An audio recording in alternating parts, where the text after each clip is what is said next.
오늘 저는 여러분과 함께 십계명이라는 제목으로 은혜를 나누고자 합니다.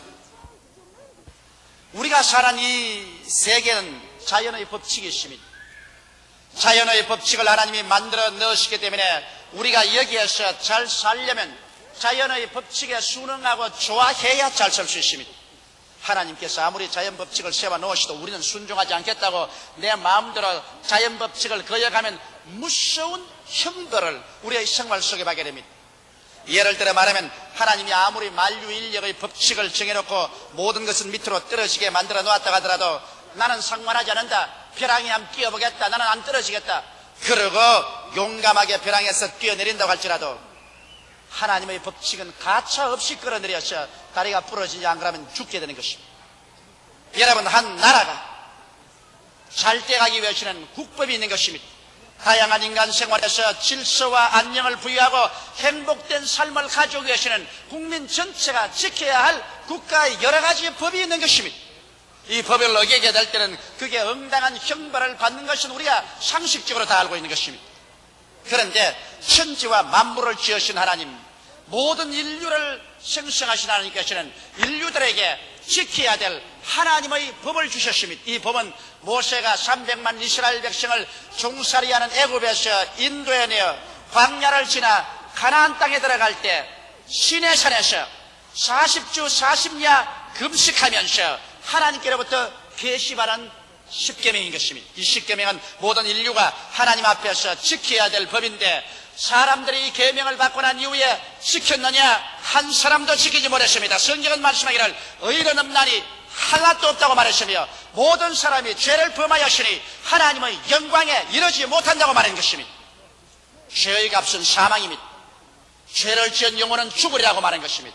이러므로 모든 사람들은 죄값으로 말미암아 죽을 수밖에 없는 것은 하나님의 법을 어겼기 때문인 것입니다.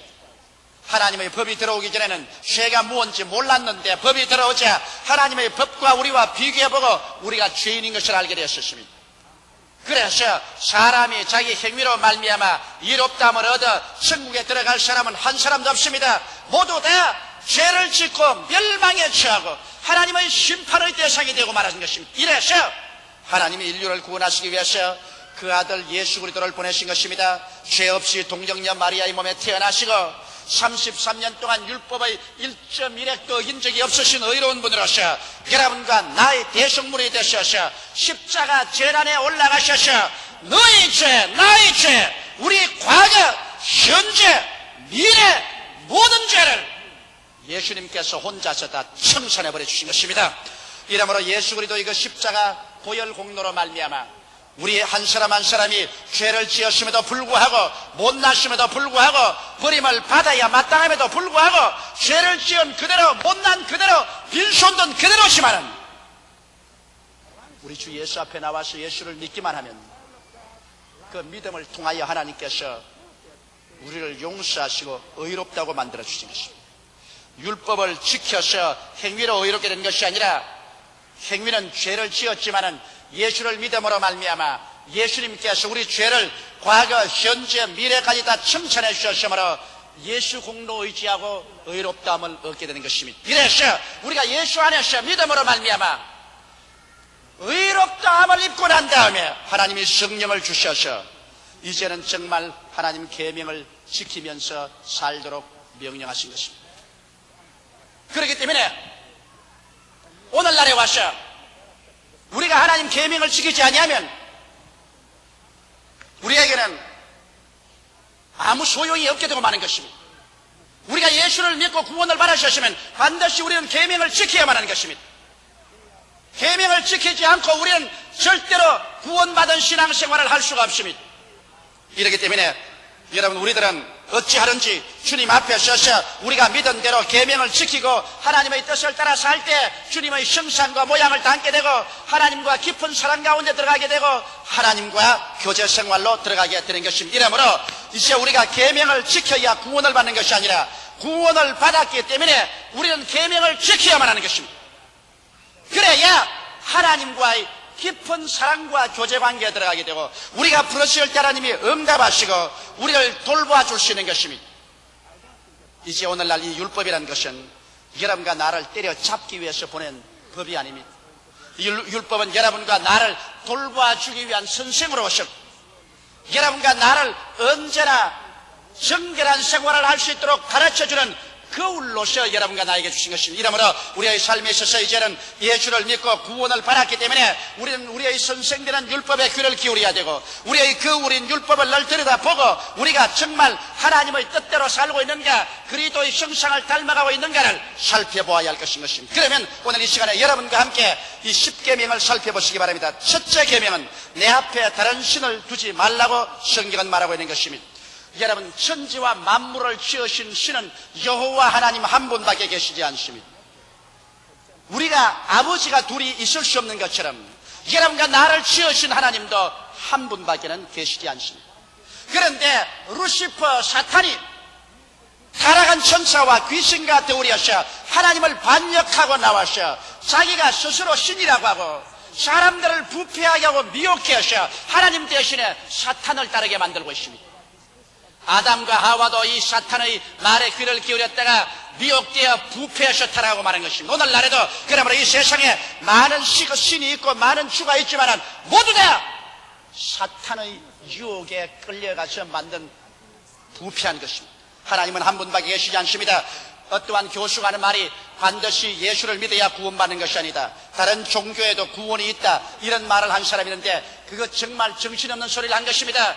여러분, 천하 인간에게 구원받을 만한 다른 이름을 주신 적이 없다고 성경은 말하셨으며, 예수께서 내가 곧 길이요 진리요 생명이니 나로 말미암지 않고는 아버지께로 올 자가 없다고 말하셨습니다. 예수 예외는 아버지께로 올 자가 없는 것입니다. 우리 하나님은 한 분이시죠. 하나님과 사람 사이의 중보도 한 분이시니 그 사람이신 그리스도 예수인 것입니다.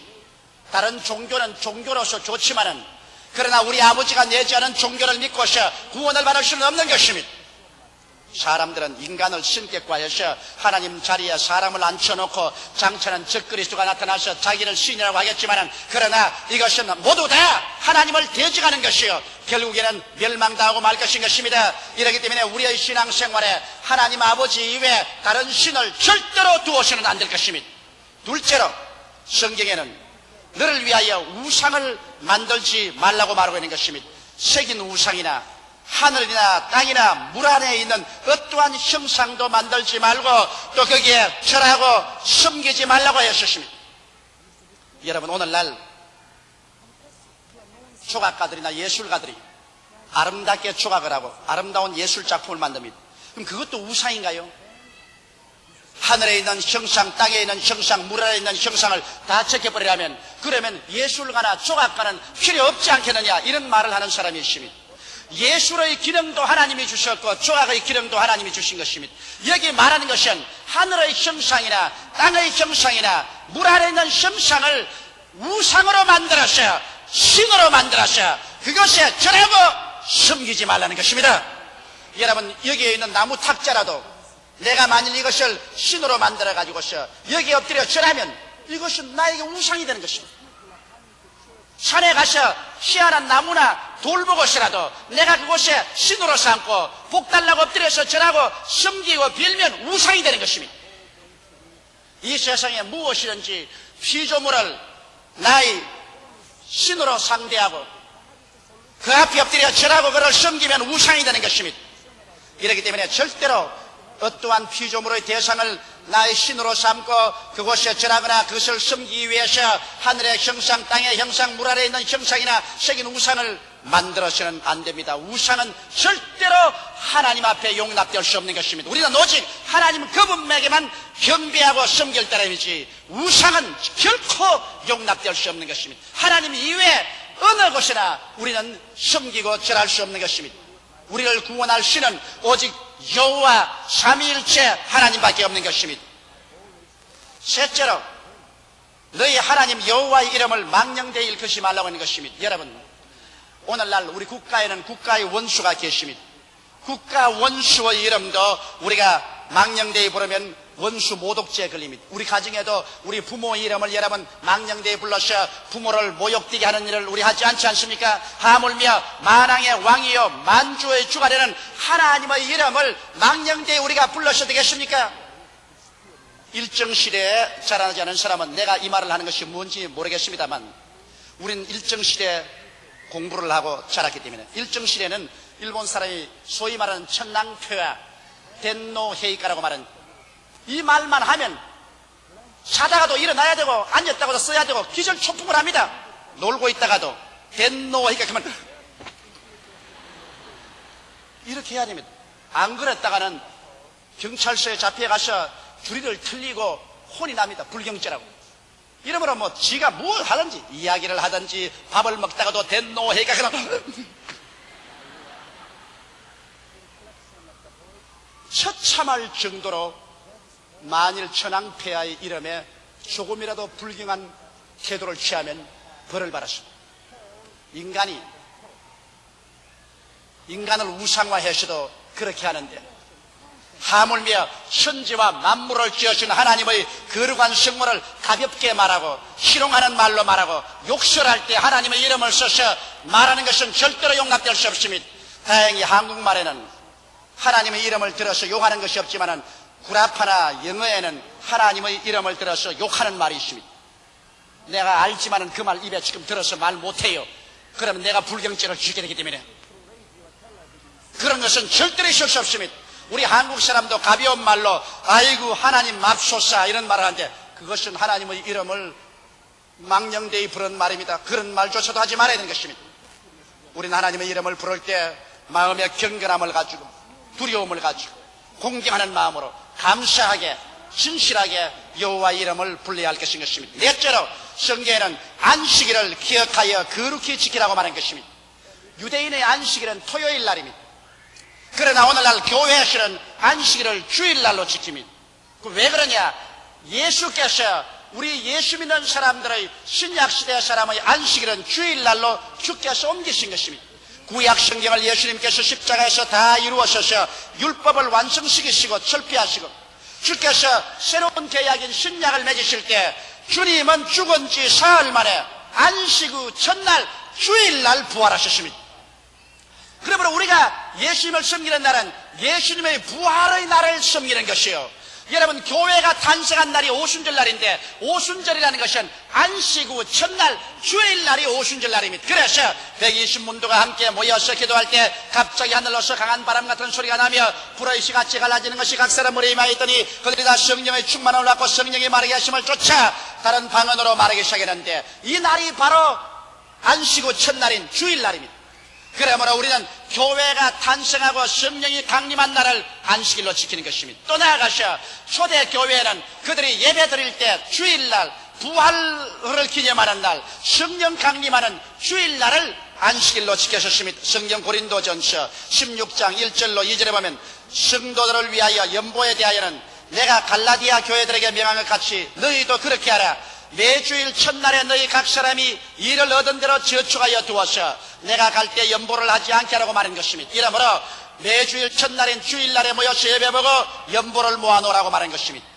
그러면 우리가 이 주일날을 거룩히 지키되 이 날에는 일체 모든 일을 쉬고 하나님만 섬기고 편안히 쉬어야만 되는 것입니다.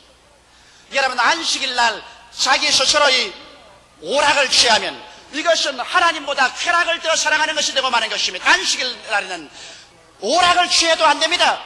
이날에는 하나님 말씀 듣고 기도하고 성경 읽고 가족들과 함께 하루 휴식해야 되는 것입니다.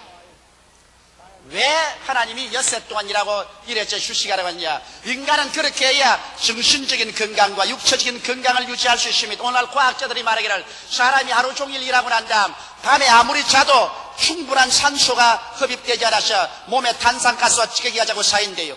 엿새 동안 탄산가스와 찌꺼기가 쌓인 것 일회째 하루 쉬어야 이것이 다 소절에 나오고 충분한 산소가 들어와서 몸이 새롭게 된다는 것입니다. 그렇지 않고 일회 하루 쉬지 않고 계속 일하면 몸에 탄산가스가 자꾸 집적되고 노폐물이 취직되어서 그래서 사람이 급기야 병들고 나중엔 치료할 수 없는 그와 같은 처참한 징에 떨어지고 만다는 것입니다. 오늘날 너무나 많은 사람들이 정신적으로 스트레스를 겪고 몸에 병들고 고통을 당하는 것은 엿새 동안 일하고 일회째 하나님께 나와서 쉬며 하나님을 경외하지 않기 때문에 그런 것입니다.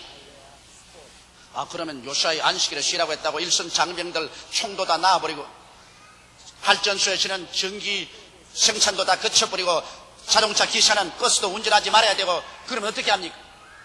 여러분, 예수님도 안식일을 어긴 이유가 있습니다. 예수님께서는 안식일 날 또 병든 자는 고치기 위해서 안식일을 어겼습니다. 제 아들과 밀밭 사이로 지나가다가 배가 고프니까 밀밭에 밀을 떨어서 비벼서 먹으니까 유대인들이 안식일 어겼다고 안식일날 타작했다고 꾸짖을 때 예수께서 죄 없는 자를 죄 있다고 하지 마라.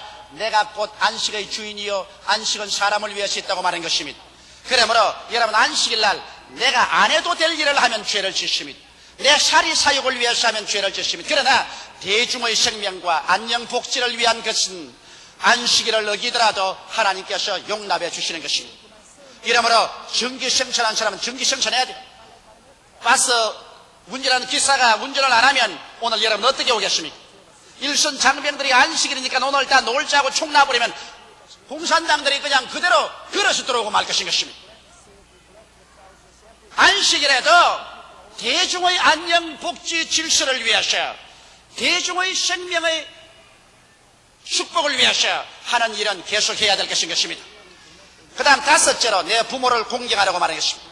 여러분, 우리 동양 사람들은 부모를 공경하라는 말은 어느 세계 사람보다 많이 들었습니다. 우린 유교 교훈에서 자라기 때문에 부모를 공경하고 부모에게 효하는 것이 모든 인간 윤리 도덕의 근본으로 배워왔습니다. 그러나 공자님의 윤리 도덕과 효가 근본이 된다 하더라도 하나님 모르고 하는 효는 소용이 없습니다. 먼저 하나님을 공경하고 그 다음에 부모에게 효를 다해야 되는데, 그럼 어떻게 해야 부모를 공경할 수 있는 것입니까? 여러분, 부모에게 효도하고 공경하는 것은 부모에게 염려를 끼치지 않는 생활을 해야 되는 것입니다. 나도 우리 자식 때 그래요. 너에게 뭐 호의호식해달란 말을 한다. 부모에게 염려나 끼치지 말아다오. 건강하고 공부 잘하고 훌륭한 사람 되면 그것이 곧 효다다. 부모에게 염려 근심을 끼치는 것은 불효하기 짝이 없는 일이요 불공경하는 일인 것입니다. 또 부모를 존경하는, 또 부모가 나중에 연노해서 스스로 살아갈 수 없게 될 때 부모에게 일용할 양식과 있을 것과 또 생활할 것을 공급하는 이 공양을 해야 되는 것이 부모 공경인 것입니다. 성경은 말씀하기를 지상에서 부모를 공경하라. 그리하면 내가 세상에서 잘되고 장수하라고 말씀하는 것입니다. 여러분, 우리가 오늘날 잘되고 장수하는 것도 부모를 잘 공경할 때 하나님께서 그렇게 축복해 주겠다고 약속하신 것입니다. 나는 부모 공경 안 하면서 자식들 보거나 너희들 날 공경하라고 한다고 해서 이루어지나요? 옛날에 자기 아버지를 고려장하려고 지게에 짊어지고 가서 무덤을 파놓고 난 다음 그 노인을 넣어놓고 조금 먹을 음식을 주고서 지게를 버리고 오니까 따라온 아들이 하는 말이, 아버지 왜 지게 버리고 가요? 그 고려장하기 위해서 할아버지 지고 온 지게인데 왜 가져가니까, 가져가야지요. 그래야 또 아버지 늙으면 내가 짊어지고 와서 내버려야지요. 그 말을 듣고 기절초풍을 하고 난 다음에 그 지게에 도로 자기 아버지를 담아서 짊어지고 왔다는 이야기가 있습니다. 사람이 무엇으로 심든지 그대로 거두기 때문에 자기가 부모에게 잘해야 자식도 나중에 자기 부모에게 잘하게 되는 것입니다. 여섯째는 살인하지 말아야 했습니다. 살인은 말할 필요 없는 죄악입니다. 왜냐하면 여러분, 사람의 생명은 하나님이 주시고 하나님의 소유이기 때문에 자살해도 죄입니다. 오늘날 사람들이 남녀간에 자기만 자살하는 것이 아니라 자식들까지 데리고 동반 자살하는데 이것보다 더 깊은 죄가 없습니다. 왜? 자식의 생명은 자기 것이 아니라 하나님의 것입니다. 하나님이 잠깐 맡겨준 건데 자기 마음대로 자기 죽고 싶다고 자식까지 데리고 연탄 가시를 핏든지 물속에 뛰어들어가는 것은 무서운 중벌죄인 것입니다. 말할 필요 없이 타살하는 것은 우리 윤리나 도덕적으로 국법으로도 허락하지 않고 있습니다. 사람을 죽이는 것은 하나님께 무서운 심판을 자초하는 것입니다. 일곱째 계명은 간음하지 말라는 것입니다. 고린도전서 6장 15절로 20절에 보면 너희 몸이 그리스도의 지체인 줄을 알지 못하느냐, 내가 그리스도의 지체를 가지고 창기의 지체를 만들겠느냐, 결코 그럴 수 없느니라. 창기와 합하는 자는 저와 한 몸인 줄을 알지 못하느냐, 일러시되 둘이 한 육체가 된다 하셨나니 주와 합하는 자는 한 영이라. 음행을 피하라. 사람이 범하는 죄마다 몸 밖에 있거니와 음행하는 자는 자기 몸에게 죄를 범하느니라. 너희 몸은 너희가 하나님께로부터 받은 바 너희 가운데 계신 성령의 절인 줄을 알지 못하느냐. 너희는 너희 것이 아니라 값으로 산 것이 되었으니 그런즉 너희 몸으로 하나님께 영광을 돌리도록 하라. 여러분, 우리는 모두 다 일부일처로 서로 사랑하고 살게 되어 있는 것입니다. 간음을 하게 되면 이것은 몸 안에 죄를 지게 되는 것입니다. 다른 죄는 다 몸 밖에 있지만은 간음죄는 자기 몸에게 지는 죄가 되고, 그래서 하나님의 성전을 더럽히면 하나님이 그를 멸하겠다고 하신 것입니다. 성경의 히브리서 13장 4절에는 모든 사람은 혼인을 귀히 여기고 심소를 더럽히지 않게 하라. 음행하는 자들과 간음하는 자들은 하나님이 심판하시리라. 그러므로 음행과 간음은 하나님의 심판을 자초합니다. 그렇기 때문에 수많은 가정이 파괴되고 수없이 많은 사람들이 불치의 병이 들고 생활의 불안과 공포와 절망에 떨어지는 것은 오늘날 편비한 음란과 음행과 간음으로 말미암아 하나님의 심판을 자초하기 때문인 것입니다. 하나님의 말씀은 저 하늘이 무너지고 이 땅이 꺼져도 1.1획도 변화가 없습니다. 하나님께서 음행하는 자들과 간음하는 자들은 하나님이 심판하겠다고 하시니 하나님의 심판을 머리 위에 걸머쥐고서 행복한 생활을 꿈꿀 수는 없는 것입니다. 이러므로 7계명에서는 하나님께서 단호하게 간음하지 말라고 명령하고 있습니다. 8째로 도적질하지 말라고 8계명에 말하고 있는 것입니다. 사람은 두 가지 면에서 도적질할 수 있습니다. 말라기 3장 8절에 9절에 보면 사람이 어찌 하나님의 것을 도적질하겠느냐, 그러나 너희는 나의 것을 도적질하고도 말하기를 우리가 어떻게 주의 것을 도적질하였나이까도다. 이는 곧 11조와 헌물이라. 너희 곧 온 나라가 나의 것을 도적질하였으므로 너희가 저주를 받았느니라. 하나님의 것을 도적질하고 그 다음 하나님께 아무리 기도한들 하나님이 그 사람 기도를 들어주시겠습니까? 너희가 도적질함으로 온 나라가 저주를 받았느니라. 개인과 가정과 나라가 하나님 앞에 11조와 헌물을 도적질하고 저주를 받고 난 다음에 인간으로 아무리 힘을 쓰고 하신들 축복이 올 리가 있겠습니까? 이러므로 우리는 하나님 것 도적질하지 말아야 되고 또 나아가서 이웃의 것을 도적질하지 말아야 됩니다. 차라리 안 되면 구걸하면 구걸했지 도적질하는 것은 하나님 앞에 심판을 면할 수가 없는 것입니다. 그 다음 9계명에 내 이웃을 거짓 증거하지 말라고 말하고 있는 것입니다. 여러분, 전에 신문지상에 보니 우리 한국 사람이 가장 많은 죄가 무고죄라는 것입니다. 거짓 증거란 무고죄입니다. 회사에 있다가 나오면 상사의 죄를 무고로서 고해 바치고, 정부기관에 있다가 나오면 무고죄로 자기 상사의 죄를 무고해서 바치고, 그래서 다른 사람을 어찌한지 핥히고 상처를 입히고 넘어뜨리는 무고죄가 한국 사람들의 가장 무서운 죄 중에 하나라는 것을 내가 보았었습니다. 오늘날 하나님께서는 이 무고죄를 죄 없다고 하지 않습니다. 내 이웃을 거짓 증거하지 마라.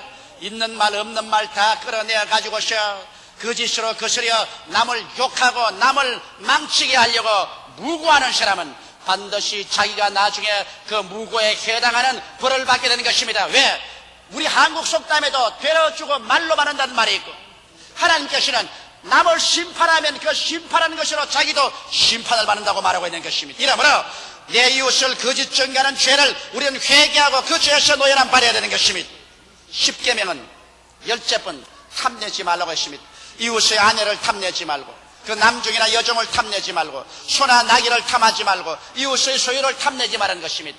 여러분, 사람이 자기 분수대로 사는 것은 좋지만은 자기의 분수를 넘어서 욕망을 할 때 탐욕이 되는 것입니다. 다시 말하면 이것은 우상숭배가 되는 것입니다. 수많은 불행과 죄악이 탐심으로 말미암아 생깁니다. 공무원이 죄를 짓고 부정을 행하는 것은 탐욕이 들어오면 부정합니다. 사람들의 마음속에 탐욕이 들어오면 정상적인 사고방식을 잃어버리고 난 다음에 이외의 나쁜 짓을 하게 되는 것입니다. 이러므로 우리가 이 마음속에 탐욕을 회개하고 이것을 던져야 되는 것입니다. 여러분, 오늘 우리가 10계명을 살펴보게 될 때 이 10계명 중에 한 계명도 내가 어기지 않고 지금 살았다고 생각하는 사람 여러분 가운데 계실까요? 나는 아직까지 살면서 하나님의 10계명 중에 하나도 어김없이 살았다고 하는 사람 한번 손 들어봐 주시기 바랍니다. 계시면 내가 내려가서 엎드려서 절해드리겠습니다. 한 사람도 없습니다. 모든 사람의 죄를 범하였으니 하나님의 영광에 이르지 못합니다. 우리가 계명으로 말미암아 구원은 받지 못합니다. 오직 예수 그리스도의 십자가의 보혈을 믿어서 구원을 받게 되는 것입니다. 한 사람도 계명으로 구원을 받지 못하기 때문에 예수께서 오셔서 너희 죄 나의 죄를 대신 짊어지고 십자가에서 성산해 주셨으므로 이제는 남녀 노유 빈부 귀천할 것 없이 오직 믿음으로 구원을 받게 되는 것입니다. 믿음으로 구원을 받아 놓았기 때문에 이제는 우리가 하나님 아들답게 구원받은 사람답게 살기 위해서 하나님과 더 깊은 사랑의 교통 속에 들어가고 주님의 은총을 받기 위해서 성령의 도움으로 우리는 율법을 지키면서 살아야 하는 것입니다. 성경은 말하기를 나를 사랑하면 내 계명을 지키라고 예수께서 말씀했는데, 정말 우리가 예수를 사랑한다면 이 10계명을 지켜서 우리의 생활 가운데 매일매일 계명대로 살면 여러분과 나의 생활에 하나님을 공경하게 되고 하나님의 사랑을 받게 되고 우리가 기도할 때 하나님이 응답하게 되고 축복을 내려주시게 되는 것입니다. 이러므로 구원받은 것을 감사하고 이 계명을 날로 지킬 수 있도록 우리는 성령님의 도움을 늘 간구해야 되겠습니다. 다 같이 계시게 기도드리겠습니다. 사랑이 많으시고 거룩하신 우리 아버지 하나님, 주님께서 우리를 불러셔서 구원시켜 주신 것을 감사하옵나이다. 죄를 짓고 불의하고 추악하며 버림을 받아야 마땅한 우리들을 주님께서 부르셔서 예수 십자가 보혈로 용서하여 주시옵소서. 구원하여 주신 것을 감사하옵나이다. 하나님 아버지, 우리는 율법 앞에서 모두 다 죄인입니다. 한 사람도 이 법을 피할 수가 없고 이 법 앞에 인정을 받을 수가 없습니다. 그러나 이제 구원받았으므로 성령님의 도우심으로 말미암아 매일매일 이 법을 지키며 살아갈 수 있는 힘을 허락하여 주옵소서. 예수님 이름으로 기도하옵나이다. 아멘.